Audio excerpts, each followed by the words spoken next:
اپنے نیک اعمال کا وسیلہ. اور یہ محاسبے کا بھی بڑا زبردست طریقہ ہے. کھولیں ذرا اپنا بٹن، گریبان کھول کے جھانکیں اس میں، ہاں جی سر نیچا کر لیں اور سوچیں سابقہ زندگی میں گناہ بڑے کیے، بغاوتیں بڑی کی، نافرمانیاں بڑی کی ہیں اور نیکیاں بھی بہت کی ہیں. کوئی ایک نیکی ایسی ہے جس کے بارے میں آپ کہہ سکتے ہیں اللہ یہ صرف تیرے لیے تھی، دائیں ہاتھ سے کی تھی بائیں کو پتہ نہیں چلا تھا. ہماری تو نیکیاں بھی نمائشوں سے بھری ہوئی ہیں، ریاکاری نمود و نمائش سے ہماری نیکیاں بھری ہوئی ہیں. ہمارے اعمال تب تک ہم سمجھتے ہیں قبول ہی نہیں ہوں گے جب تک زمانہ نہ دیکھ لے. کوئی ایسا عمل جو آپ نے صرف اللہ کے لیے کیا ہو. صحیح بخاری میں، مسلم میں، دیگر احادیث کی کتابوں میں روایت موجود ہے. 3 لوگ ہیں، تینوں اللہ کو ماننے والے ہیں، مسلمان ہیں. سفر پہ نکلے، بارش اور آندھی نے آ گیا. تب اب تو یہ ماحول ہے نا، دیہات بھی نزدیک نزدیک ہوتے ہیں اور سہولتیں بڑی ہیں. تب پہاڑی علاقہ ہے، سفر کر رہے ہیں، آندھی آ گئی، بارش آ گئی. اس سے بچنے کے لیے ایک غار کے اندر چلے گئے.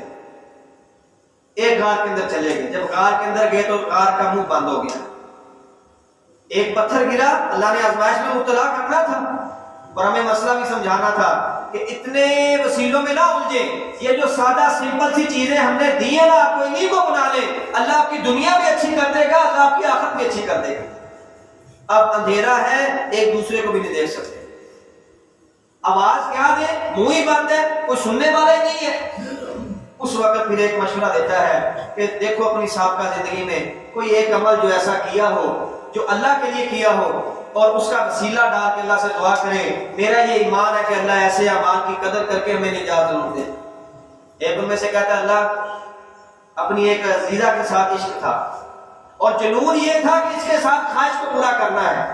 اللہ ایسا موقع بن گیا، ایسا موقع بن گیا، میں نے دینار بھی اس کے حوالے کر دیے اور میں اس وقت پورا قادر تھا کہ اس کے ساتھ برائی کو کر لیتا.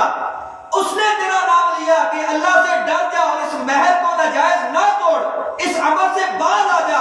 اللہ قدرت رکھنے کے باوجود بھی میں اس وقت اٹھ گیا اور کہا میں اس اللہ سے ڈر کے اس عمل سے توبہ کرتا ہوں. تجھے یہ لگتا ہے کہ میرا یہ عمل صرف تیرے لیے تھا تو اللہ ہمارے لیے راستہ کھول دے.